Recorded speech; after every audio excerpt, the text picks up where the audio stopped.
రామచంద్రుని పాదధూళి సోకిన పుణ్యభూమి మన వల్మిడి.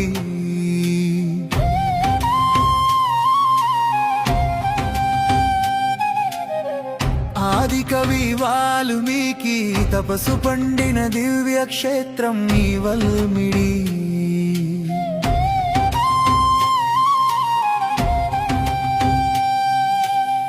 నవమి నాడు ఊరంతా రామనామ కీర్తనలా సందడి.